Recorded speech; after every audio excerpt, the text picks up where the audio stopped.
It was a rainy Tuesday evening in the heart of the city. The kind of evening when the world feels weighed down by gray clouds, the rush of tired commuters, and the whisper of wind brushing against old subway pillars.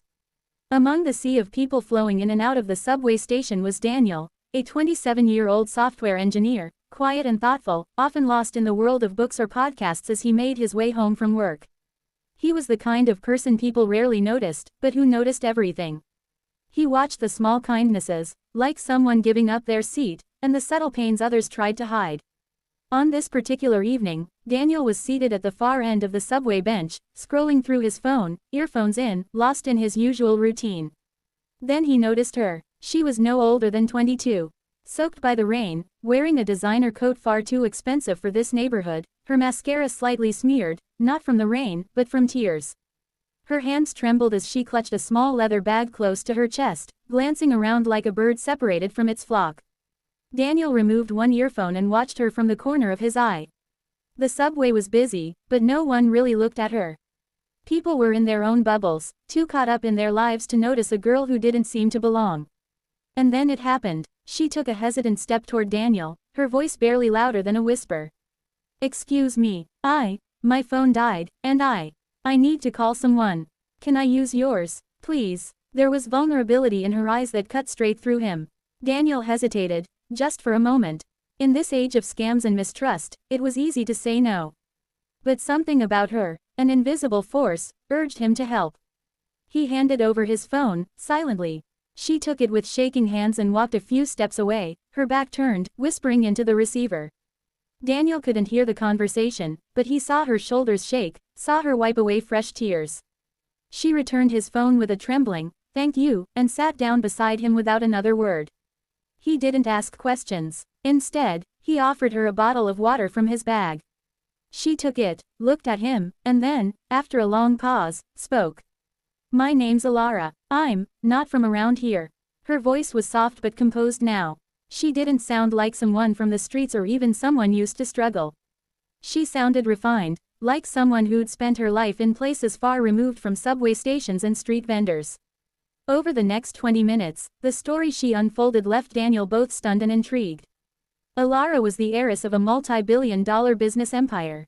Her father was one of the wealthiest men in the country, a media mogul who believed in power, control, and appearances above all else.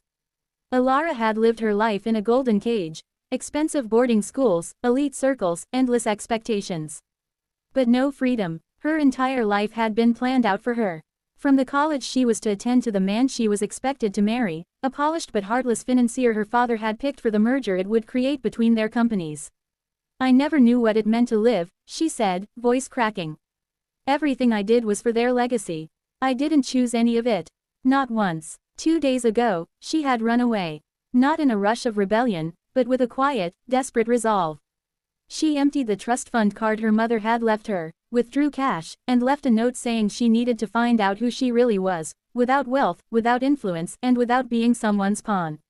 She'd been living in budget hotels, trying to blend in, searching for a job that wouldn't care about her last name. But it wasn't easy. She had no real resume. No street smarts. Only a fierce desire to live a life with meaning.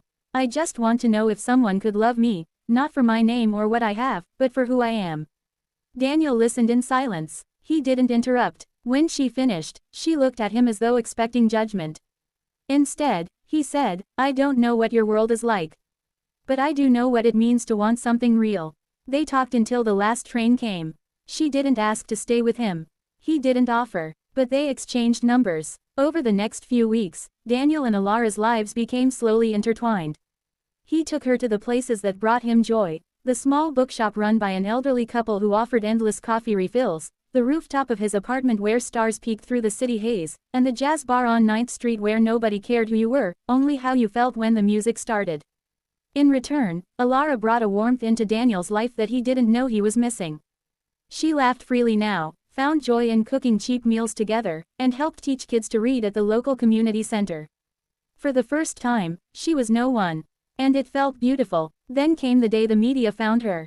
A viral photo posted by a curious barista, a face recognized from tabloids, and suddenly, she was no longer Alara, the girl rediscovering herself. She was Alara Kingsley, runaway heiress and daughter of the most powerful man in the country. Reporters camped outside Daniel's apartment. The press spun their own version of the story, calling Daniel an opportunist, a gold digger. His inbox flooded with hate and speculation. Alara was devastated. "I never wanted to bring this into your life," she cried. But Daniel didn't flinch. "You brought yourself into my life. And that's all I care about." Her father sent emissaries, lawyers, even promises to clear Daniel's name if she came home. She refused. Instead, she held a press conference. There, in front of dozens of flashing cameras, she told the truth. About running away. About searching for herself. About finding a man who gave her the courage to live without masks. "I'm not going back," she said firmly. "Not because I hate my family, but because I finally found love. Not in luxury, but in honesty. In a stranger who lent me a phone when I needed it most." The world watched, mesmerized. Her story touched millions. Suddenly, she wasn't just a runaway, she was a symbol of hope. A reminder that love and authenticity matter more than wealth and reputation. Alara and Daniel eventually moved to a quiet town by the coast. She started a nonprofit helping runaway youth and those seeking refuge from toxic family systems. Daniel became her partner in both work and life. Not once did he ask for anything other than what she gave freely: her heart, her truth, her laughter. They lived in a small house with creaky floors and a garden that never grew straight. But it was real. Their story, born in a subway on a rainy evening, became a legend. Not because of wealth, drama, or fame, but because it reminded people everywhere that sometimes, the most powerful moments come from the smallest acts of kindness. A lent phone, a shared silence, a belief in someone who simply needed to be seen. And maybe, just maybe, that's what true love is all about.